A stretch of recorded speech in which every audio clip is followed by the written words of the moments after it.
I was not a steadfast warrior here. I had no clue.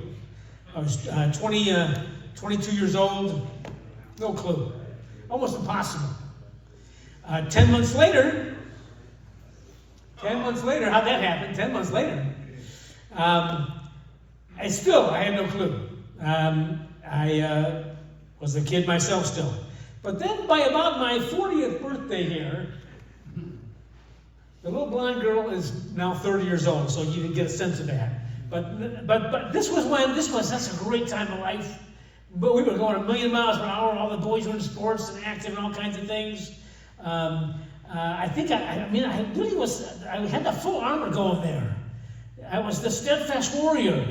I love this picture. My faith and my career. This is when I first started in that ministry, the Christian media ministry. I wasn't a perfect husband. I wasn't a perfect dad.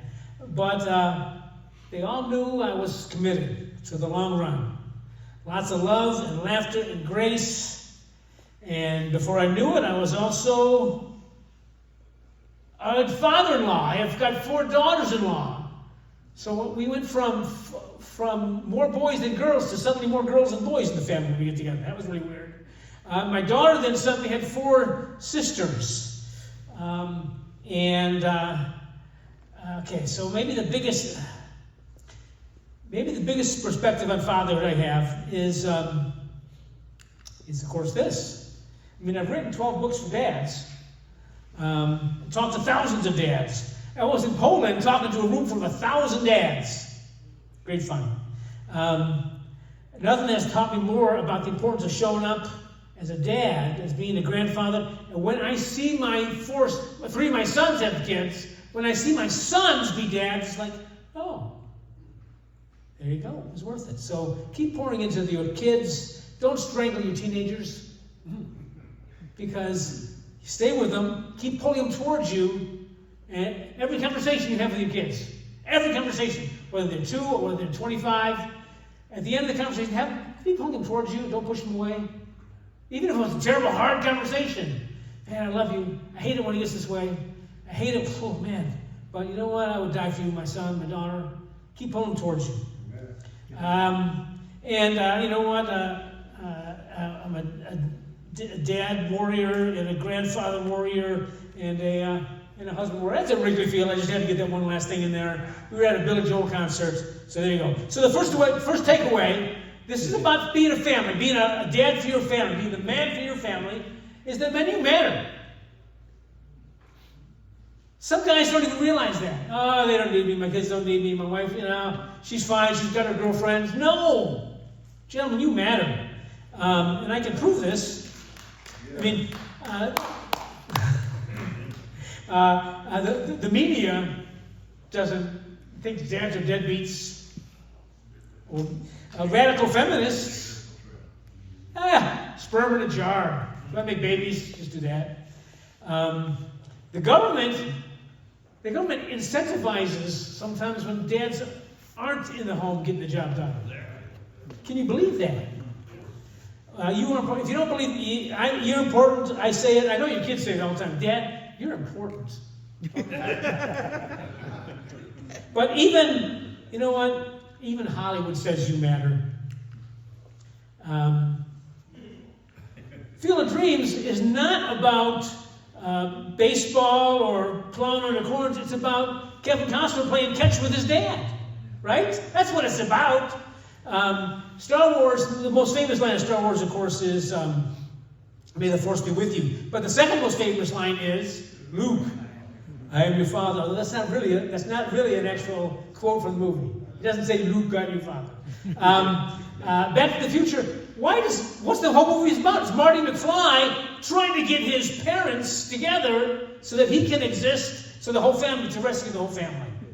And of course, why does Buddy the elf go to Manhattan? To find his dad. That's what. So many movies are about family and fathers and men leading in family. It's a Wonderful Life. It's not about Christmas or the angel or even the town. It's about George Bailey, who just doesn't want to be his father. He doesn't want to have the same life his father did. But at the end, the angel will get their wings. But what does George realize? That what he has is a wonderful life. It's the name of the movie, for crying out loud. We can do it all day long. What business is Hollywood in? What business are all businesses in? Make money. So they make movies about families and about fathers and about dads and about such because they know. So Hollywood says you're important. Statistics say you're important. If we had time here, we could go through we could brainstorm the top 10 societal crises of our time. We'd come up with drugs and gangs and school shootings and teen pregnancy and sexually transmitted diseases and spiritual confusion and drunk driving and the dropout rate and domestic violence. And if dads are getting the job done, if husbands are getting the job, if dads are getting the job done, that stuff kind of goes away.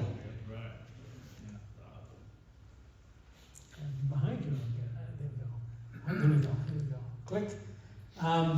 For the record, if dads are not in the home, 85% of the youth in prison don't have a dad in the home. 75% of the kids in drug rehab, dad is not in the home. Without a dad in the home, they're 2 times as likely to drop out of school. We are 3 times as likely to commit suicide, and we are 9 times as likely to be homeless or run away.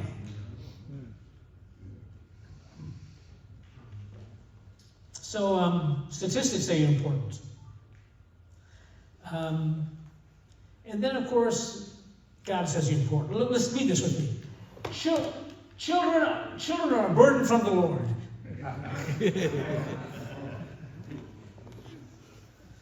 And here's where we get to that warrior.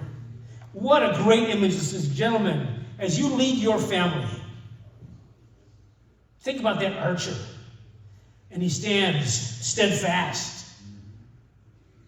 And he pulls an arrow out of his quiver.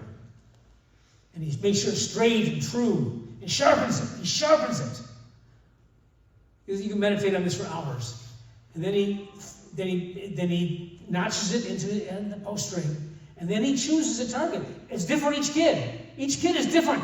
So you got to pick you got to know your kid well enough to help him choose the right target, or her choose the right target, and then you pull her close to you pull that kid close to your chest. Then what do you got to do? What's the toughest part? Let go. What a great image that is. And by the way, how joyful is the man whose quiver is full. I got 5 kids. Anybody beat that? Anybody beat that? I got 5? Anybody got more than 5? Yeah? 7. Winner! You get a free book. Come on, any book you want over here. Menu matter.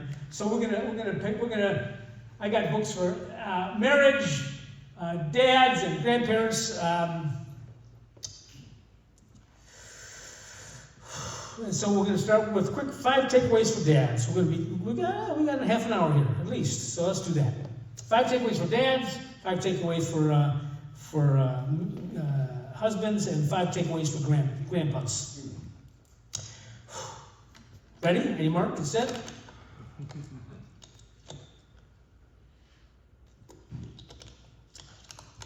Let's see what the first one is. Oh. Write this down. This is important. Well, as a matter of fact, I'm going to keep talking because I'm on a microphone. If you stop by afterwards, I have a list of 50 things for dads to do.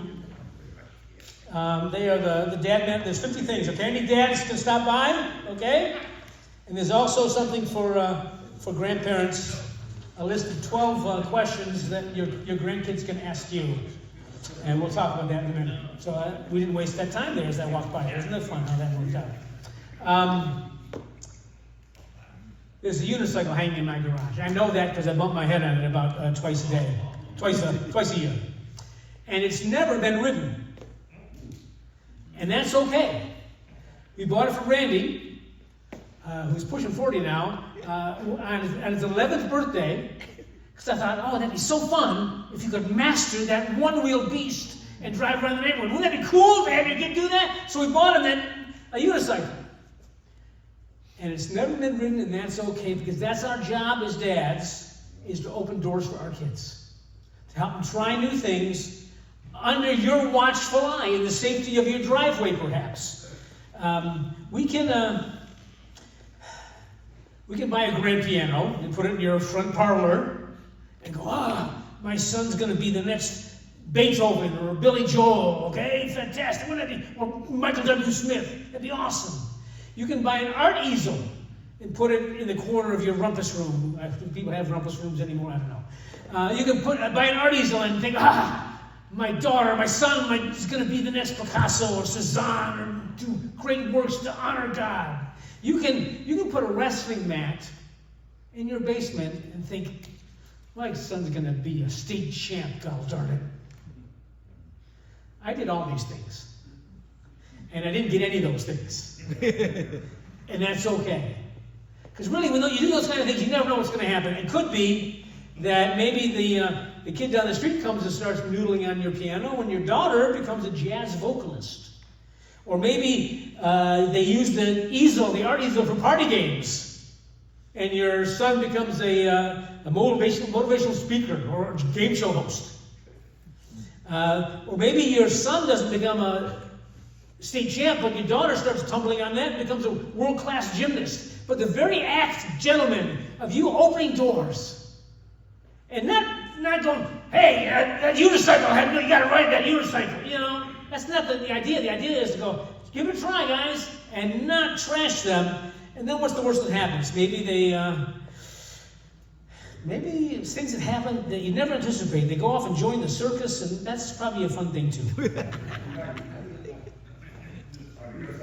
Okay. Let's say you have a second grader, and it's a school night, and you see online that there's a lunar eclipse that night at 2 a.m. Does mom want you to wake up that little second grader? No. Should you wake up that second grader? Well, there you go. That's the difference between moms and dads in a nutshell. The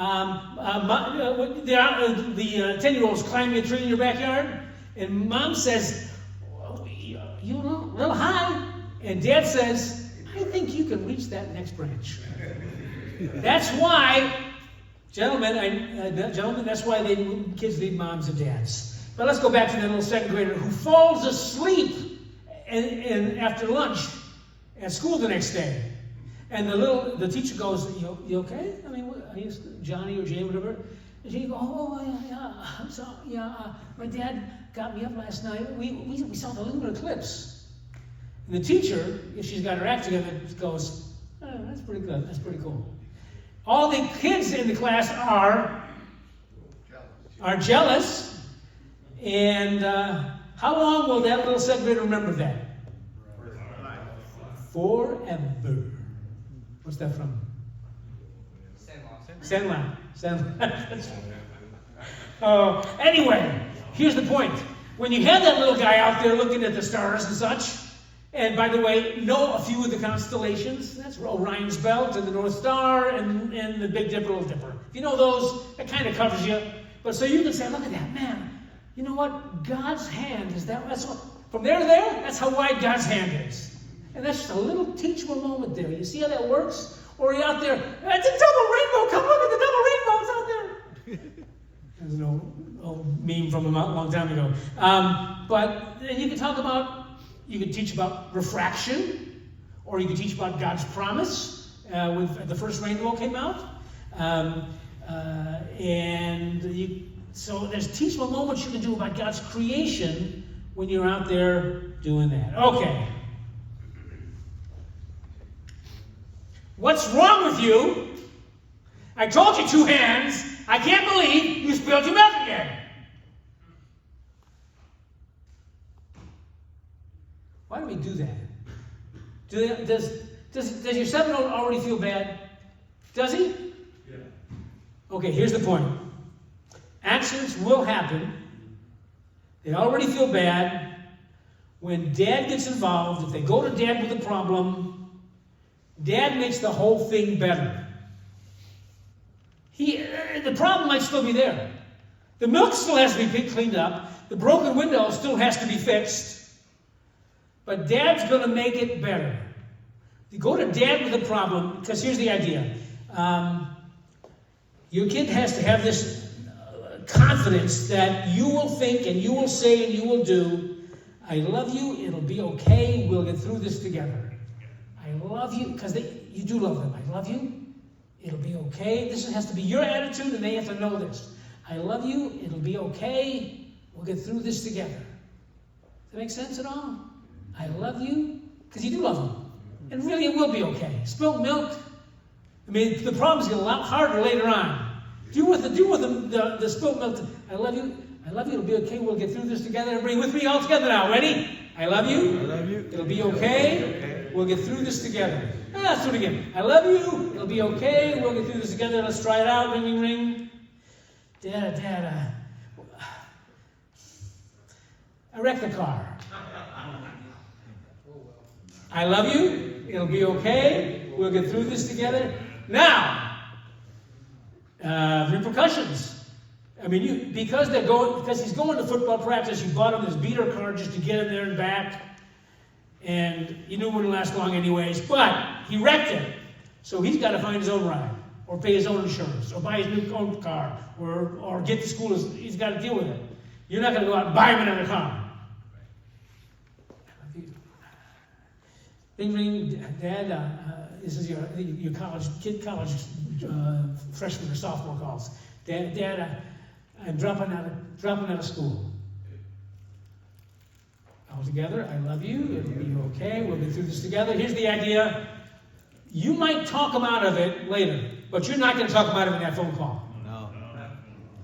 But he's going to call you because he knows you're going to help him work things out. All right, son. Well, wow, that's a surprise. We'll need to talk about it. And it's a longer conversation. Well, okay, if you need to quit this semester because your grades aren't there, we'll figure it out. We'll figure it out, and then you'll figure it out. Right. Dad, ring, ring. Dad, I'm in jail. Okay. If it's in a little town south of here, and you know the police chief or the sheriff, maybe leave her in there, maybe leave them in there all night. Maybe that's the best thing that ever happened to your kid. If it's in the nasty lockup in Springfield or Chicago or St. Louis, get your butt down there, Dad, and go get him out of there. Do what you got to do, okay? Protect your kid. You know that. But they're going to call you. They're not calling somebody else. They're going to call you. You want them calling you. Ring, ring. Dad, I'm pregnant. Dad, my girlfriend's pregnant. You want them calling you. You want them calling you because the world will give them bad advice. So, gentlemen, laugh about spilt milk. It's nothing. All right, here we go. This is my favorite story to tell.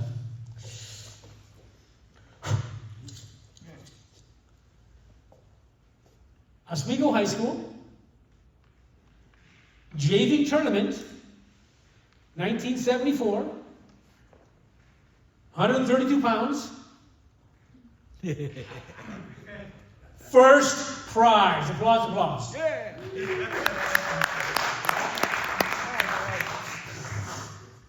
Okay. Any wrestlers here? Any wrestlers? Okay. Just one man of goodness and godliness. Two. Oh, two. Ah, there you go. All right, you get it then. Okay, I'll ask you this. I'm a junior in high school. Is that impressive that I'm on the JV team? It is not impressive. Confirmation here. Junior in high school, I'm on the JV team. Now, I got a first prize. It was a good day for Jay, right? It was a good day, right? It's a good day. First prize. I came home. My folks came to most of my matches, and because it's a fun day, well, whatever. But this is before cell phones, so they weren't at that. It was in Oswego. So I come home and I say, "Hey, Dad, first prize trophy." What did he say? Good job. What do you say? Good job. What else, Mighty? Anybody can do that. Anybody can do that. What? Okay. He said, I love you. It'll be okay.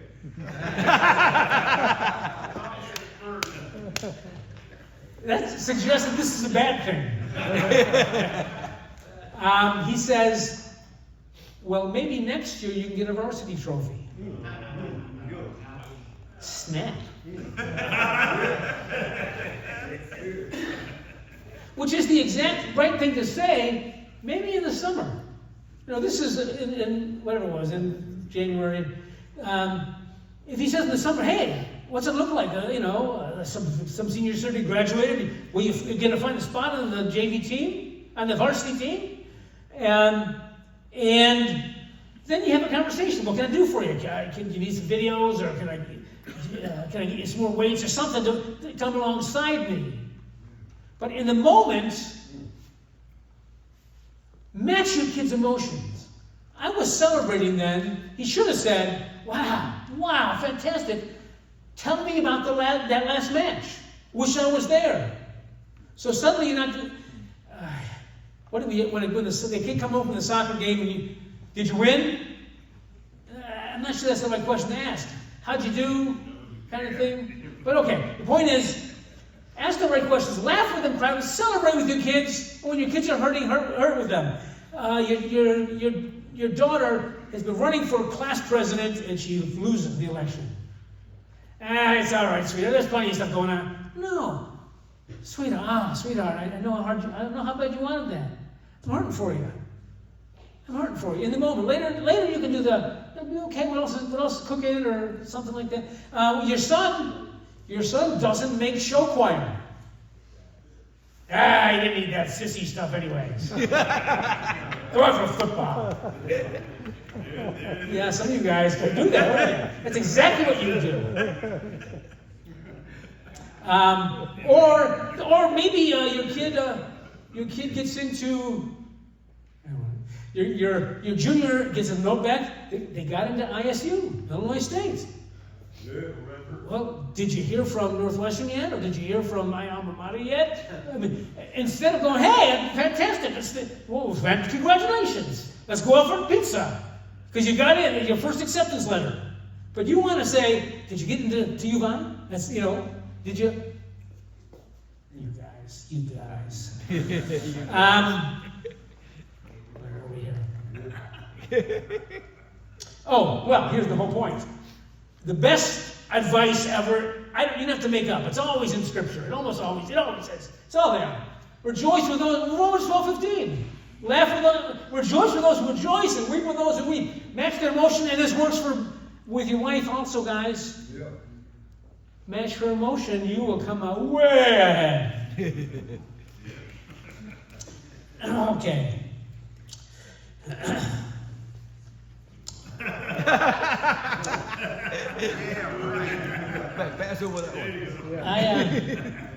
I love coaching baseball. I'm on the right slide here. I love coaching baseball. And I did that with all my kids, 8, 9-year-old level, because you still know more than them. And one year I was coaching, I had a little guy in the team. Wasn't the best kid in the team, but he was pretty good. His dad could never come to any games because he was a traveling guy. He had to travel every week. We played on Tuesdays and Thursdays, and the dad could never come.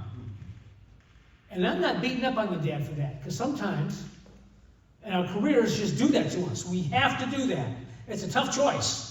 But for a season, you might have to miss some things. Don't beat yourself up for that. We had a rain out. We made up on Saturday. So I'm thinking, I'm gonna let this kid show off for his dad. Start him in shortstop, bat him second in the lineup. I'm just envisioning this great father-son moment that I'm orchestrating, and the kid comes hanging his head, and I say, "What's up, sport?" And he goes, "My dad couldn't come. He had to play golf." Oh.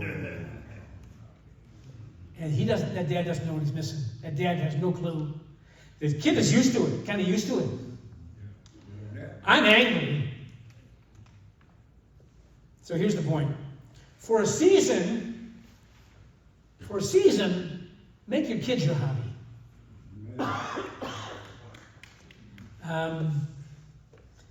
Coach their teams, do the booster club for their events, be a scoutmaster or a Awana leader, volunteer with youth. Anybody here have a 3 or 4 year olds into dinosaurs? Anybody into dinosaurs? 5-year-old into dinosaurs? Grandkid into dinosaurs? Anybody? Okay. Rah, rah, rah. There you go. Isn't that nice? There you go. If you're 4-year-olds into dinosaurs, you be into dinosaurs. If your 9-year-old daughter is into American Girl dolls, pull out your credit card and you be into American Girl dolls. If your 15-year-old is into skateboarding, but you be into it. Go find a skateboard park that they haven't heard of. Look them up, or maybe make sure they got the right pads, or know what kind of board they want and get it for them and splurge. Because if they're into it, if it's important to them, it should be important to you. Gentlemen, if something's important to your children or your wife, it should be important to you. So some of you guys literally should put your golf clubs away for a season. Or go play 18 holes, 9 holes with your 12-year-old. If you can do that, then I'm jealous. If you can get your son or daughter to start playing golf with you, I am jealous of that. I never did, never could, wasn't that kind of thing. But see the point? If you make time for them, they will make time for you. If you make time for them, they will make time for you. And maybe it's not good golf. My boys say, Dad, it's not golf anymore. It's gaming. Anybody here gaming till 1 a.m. in the last 2 weeks? Anybody here gaming till 1 a.m. the last 2 weeks? You lying, stinking piece of... All right. Okay. Why? Because it's easier to build... because it's easier to build strong children than to repair broken men. That great abolitionist, Frederick Douglass. And that was 5 for dads. 5 for dads. Here's a bonus one. And maybe I don't have the right to do this.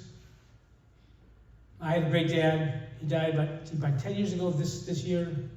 Some of you guys need to get right with your father. Some of you don't. Some of you it's like, no, it's impossible. Or maybe there's a connection you can make. Father's Day, call him, hey, Dad, don't expect an apology. Don't expect an apology. But say, hey, Dad, hey, just so you know, your grandkids, they're turning out great. I just want to let you know that so there's something there. Maybe not. It's hard to even put that up there, isn't it? For some of you guys. I apologize for that.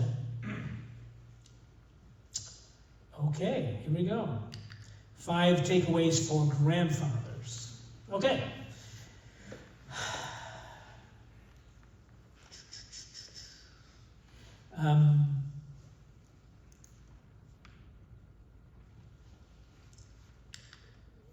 Decide where you do your best grandfathering. A workshop, a garden, a home office, a porch swing, a kitchen sink, your car, a booth at McDonald's, a park bench down the street, eye to eye, shoulder to shoulder. Sometimes with boys, it's easy to go shoulder to shoulder. In girls, it's eye to eye, nose to nose, or both. Heart to heart. With a newborn, it's in a rocking chair. That's where you do your best grandparenting, grandfathering. And it's not just grandmas who can rock babies. And toddlers, it's on the carpet. Hot Wheels. This is for grandfathers now we're talking about. Legos. Parents don't have time for this anymore. There's so many parents don't have time for talking with stuffed animals. Hey, make noises. It's funny. It's the funniest thing in the world. Maybe it's on your front lawn. That's me and Jack. I love that shot. When grandkids turn 3, you want to invest in a couple stools. What are those 2 stools for? One so they can come up to they can sit at the kitchen table or sit at your office desk. One is so they can stand at your workbench. Go ahead and buy those stools for your house. They know that they're welcome there. That's a huge message. And when you show up, you know what? That gives you permission to give life lessons about stand with the grain. Here's how you roll out the pizza dough. And also lessons about life. Lessons that you've learned along the way. Over the years, you know what? You will have demonstrated that you can hit your thumb with a hammer. And you can cut through the buried TV cable in the backyard. And life goes on. And later on, when your junior in high school doesn't make the basketball team, oh man, that hurts because you're matching their emotion. Oh, that's terrible. Oh, I'm so sorry, man. Oh, I know how much you wanted that. But you know what? Payleitners, we go through tough stuff and we kind of come out okay on the other end. So, you know what? And they know that from when you hit your head on the hammer and you cut to the buried cable in the backyard. Our family history, we have disappointments, but we come out pretty well around the next corner. Now, if mom or dad says that, it sounds corny. But grandma and grandpa can do that. Papa can do that. Sounds like wisdom for the ages. Anybody got any mad skills? I taught all 5 of my kids, the summer after 6th grade, I taught them all to juggle. Just 3 balls, not difficult. Before that, so I promised Jack and Judah, who are both 10 now, in a year from now, I'm going to teach them both how to juggle. That's a mad skill I can teach. I taught Jack how to tie balloon animals, and he's all over it. Okay, we're going to go. I need six mad skills to teach. It could be whistling with your fingers, or drawing caricatures, or playing with spoons, or magic tricks. I need 6 of them from this audience. Mad skills that you may not have thought about, but that you have. Mad skills. Come on. Whistle loud. Whistle what? Whistle loud. Whistle loud. Yes, excellent. Can you teach that? I can't do that. My wife can. I can't do it either. I'm a learner. Yes. Whistle with a blade of grass. Whistle with a blade of grass. I could never do that. Could you teach your grandkids that? Could you? Did you? Yeah. You did. Applause, applause. It's not a great skill, but it's a mad skill. Mad skill. A couple more. Just a few more. Come on. Something you might not have used yet. Like, oh, I can do that. Tell me. You got one. Talk outside of your mouth. Talk on the, what? Talk out of the side of your mouth. That sounds like something the guy in the alley did when the angel showed up. What? Yes, more. A couple more. Just a couple more. I need to Talk like Donald Duck. talk like Donald Duck. Show us. I don't know if my wife can talk. Oh, all right. Well, that counts too. Hey, come on, kids. Here's what Grandma can do. One more. Come on. Yes. Homemade dog treats. Homemade dog. Yeah, that kind of thing. Making something. How to pound a nail in for crying out loud. How to use a skill saw without cutting your fingers off. Okay, moving on. Teach your mad skills. That gives you, okay, if you pass on your mad skills, then suddenly you've earned the right to pass on other things, like moral values and favorite Bible verses and things like that. There's a reason for this, guys. You're building a relationship so they can see your relationship with Christ and say, hey, what does Grandpa have? What does Papa have? What does Opa have? Man, I love Opa. I love Papa so much. And then, Papa, well, you're so awesome. It's like, well, yeah, I kind of am. But it might be, well, you know why? I think it's maybe because I got God in my life. Son of a gun, how'd that happen? You don't have to preach. It's who you are. And tell your story. Kids will roll their eyes when a dad says, back in my day, when I was a boy. But think about the lessons you can pass on. And that's why, if your grandpa, come over and grab one of these. Just do this, no charge. 12 questions for your grandkids to ask you. I pulled it right out of the book. But things like, were you ever rushed to the hospital, sent to the principal's office, or stopped by a cop? If you give this to them, they'll go, ooh, that's a good question to ask Grandpa. Did you have a nickname? What was your reputation? What was your favorite book, movie, television show, or music group or board game? If they stop on that, then it's a long conversation. But how was your day today? How was school? It's like, no. Give them this list and say, ask me anyone. I gave this to my granddaughter Reese, who's 8. She went right to this one. Who was your first boyfriend or girlfriend? How did you meet? When was your first kiss? I said, I'm not going to tell you about the first kiss, Reese. But so you don't have to answer it. You can answer any way you want. But there you go. All right. So come get that. Grab that. All Grandpa's here. There's enough for everybody, really, though, I think. Okay.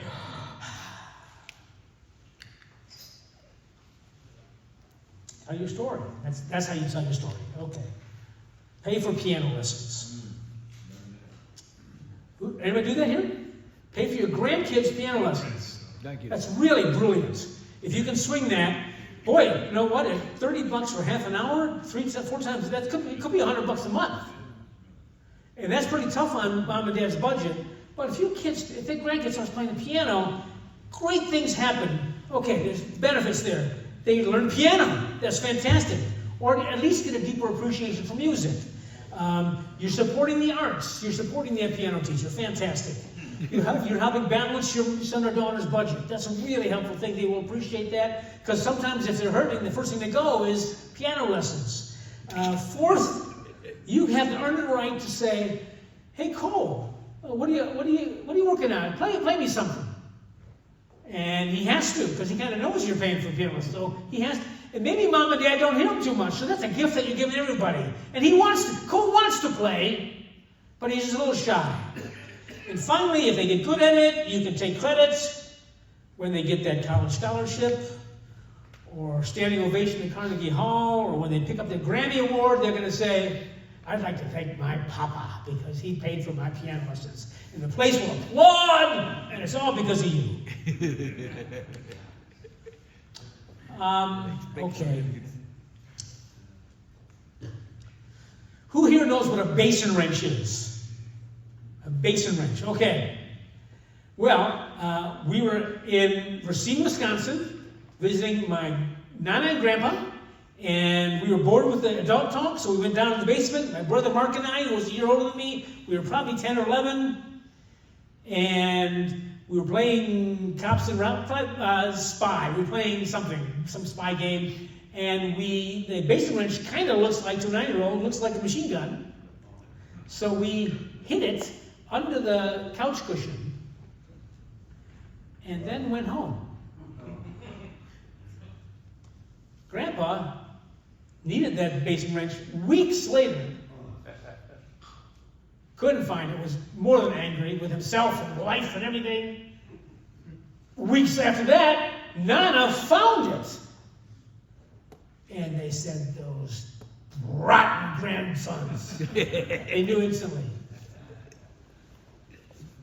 Man, did we get, not physically beaten, but we were 10, 11 years old. I never had another relationship with that man again. I didn't cry when he died. He went off to college and he died my freshman year. What a shame. Not my fault. I'm a stupid 10-year-old kid. That's all on him, I think.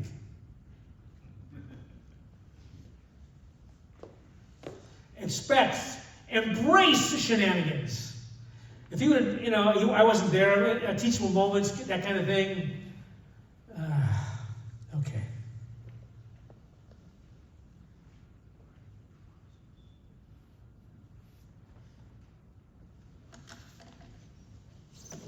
We're still on grandparents here, but I need to. My dad was awesome. There were some short little takeaway things in the book here. They call me Chief. That's my nickname, Chief. We go around, everyone's got a different nickname. Chief. I thought I was going to be Gramps, but my 2 daughter-in-law said, "No, we're going to call you Chief." Okay. My 7-year-old grandson was in our upstairs playroom playing with the wooden Noah's Ark designed to fit our sizable collection of Beanie Babies. You can picture that. It's Noah's Ark with Beanie Babies. I realized it could be a nice moment to connect Jackson with his great-grandfather who had passed away just 2 years before. Papa made that, I told Jackson. That's my dad. Then looking around the room, I suddenly became aware that we were surrounded by a wooden table, rocking elephant, matchbox car ramp, step stool, dollhouse, art easel, and Noah's Ark, all crafted with love by my father years ago for my own kids. Overcome with emotion, I pointed out each of these handmade wooden creations to Jackson. With sudden determination, Jackson stood up and said, "Let's go, Chief. I need to meet him." I gasped at the idea and the innocence of my grandson's request, and I found myself overwhelmingly grateful for my father's legacy, one I had not previously fully realized. I told my grandson, and this was a gift. God gave me this gift. I told my grandson, "Well, Jackson, Papa's in heaven, and one day you will meet him.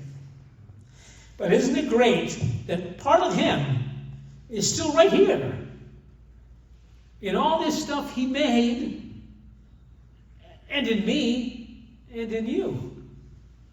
There you go. Building a legacy, guys. We got about 8 minutes. You guys are perfect husbands anyways, right? So we don't need to spend too much time on that. Building legacy. Yeah, you know what? Bottom, teach them, Deuteronomy 4:9. Teach them to your children and to their children after. All those the things you know, your wisdom.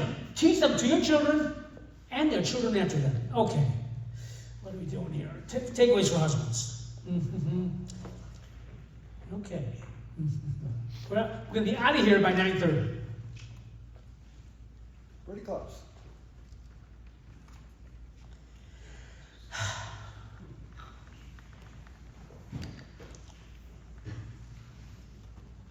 This is why you came. This was really why you came. None of the other stuff mattered. Okay, so my wife was a alderman in town for 12 years in St. Charles. She got our baby went off to college, and she goes, "I'm running for alderman." Okay. Didn't know I had married a politician. Okay, so I have to occasionally have to go someplace nice. I'm arm candy. And I also know that when I'm up in my closet, putting on something, I'm going to walk downstairs and she says, "Are you wearing that?" So, okay, this was God gave me this gift. One time I came down, I knew she'd yell at me, say the socks don't match or something, whatever it is, and I said, "Is this okay?" That's like saying, "Woman, I'm in charge here. You're going to tell me if this is okay." I'm so serious. I say that 1,000 times a week now. Is this okay? Is that going to work out for you? That kind of thing. So, we like to have some semblance of control as guys. I know that. But I use that. Is this okay? What's the notes on this? Before you make weekend plans, before you plop on the couch, asking is the ultimate weapon against nagging. Your wife never has to nag at you again. You're exhausted. You want to just... I got 5 minutes left. Look at that. How well that worked.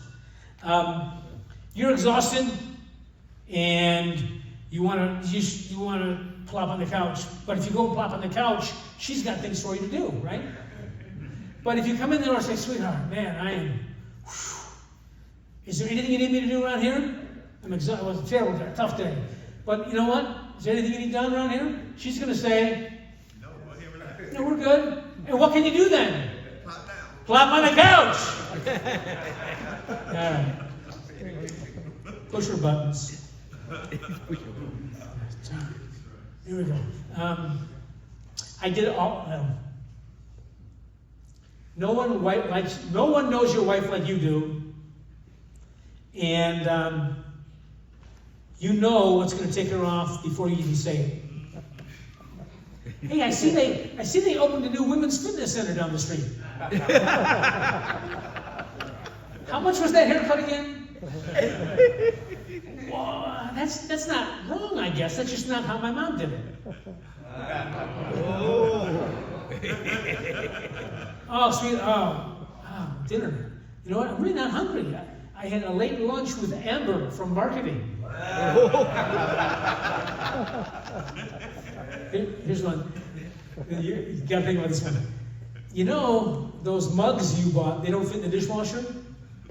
That is like saying, you stupid, stupid woman. I have said all these things. Instead, well, just because it's so fun, I'm going to do this real quick. Make a list of what your wife likes. Rita likes fireworks and parades, and babies, and cute babies, and goofy-looking babies, and TV commercials with babies, and scones, and warm feet, and fresh flowers, fresh snow, frozen Cokes. It was frozen margaritas, but my publisher said, change it to frozen Cokes. Lightly buttered popcorn, drinking straws. My wife likes drinking straws, and craft magazines. Okay. So I pledge to you that I'm going to, this isn't with these expensive things. Fresh snow. If I walk by a window with big fresh snow on it, sweetheart, come look at the snow. She comes and looks at the snow. Or you stop, you're watching a commercial and cute baby commercial. Stop it. I'm not telling you what I'm talking to myself now. But there are things your wife likes. There are things your wife likes. My wife likes craft magazines. I can't tell you how many times I bought a craft magazine, she says, I already have that one. But she still appreciates it. Crazy. I would tell you the things that I like, but you don't care what I like. Okay. It's such a good story. Go ahead. The year is 1983. We are 2 months behind on our FHA mortgage. I'm trying to sell law books. Terrible. I was terrible at it. I was not a good salesman. She knows I'm not happy. She's hiding bills. And I'm leaning in the car. We have an FHA house, and the wind's coming through the walls. It's February, a cold February, and I'm leaning in the doorway of the kitchen. She looks up at me and says, Jay, I don't have faith in you anymore. I mean, I'm smart, good-looking back then, and I had all the potential in the world. I just wasn't doing it. It wasn't coming together. She could have packed up the kids and gone home to mom. She could have yelled at me, but she joined me in this. We were in a good place. Our faith was good, really was, and we were close. The romance was there still, but it was just that thing, and she needed to say, she knew, she hit bottom with me together. So when you hit bottom, if I'm talking to I do marriage group stuff, any of you couples hit bottom here? I'll ask you this, who has hit bottom in your marriage? It's a great thing. If you get through it, if you hit bottom together. But if one of you were at the top going, rah, rah, rah, rah, rah, sorry, rah, rah, rah, rah, rah, then it doesn't work out. But you got to hit bottom together because it's going to take both of you climbing, helping each other up, loving on each other, encouraging each other, praying with each other. That's what it takes. You got to hit bottom together. So I pray all you marriages who haven't hit bottom to hit bottom. Does that make any sense at all? Okay, last one. Be the pastor in your home. That's real easy. Do, model, teach. Everybody say, do, model, teach. Ready? Do, model, teach. Pray. Model prayer. And then when the time is right, teach it. Read the Bible. Let your kids see you talk about your small group. Go to small group. Let your kids see you go to small group and talk about it. And when once in a while, talk about what you learned at small group. Sing at church. Let them see you sing at church and talk. Well, wasn't that a great tune? Man, I just love that. Even if you're terrible, some of you guys are terrible singers. Okay, and let's read the Bible. All those kings. Okay, there you go. Seek forgiveness, tithe, honor your parents. Honor your parents. Model that. If you do it, you got to make sure that they see it too. And then they'll honor you. Son of a gun. See the seasons? Man, I'm a big deal about seasons. You know what? If you're going through a great season right now, right around the corner is one that's not so good. Yeah. And if you're going through a cruddy season right now, there you go. Okay, we're done. 4 minutes to send everybody home. Applause, applause.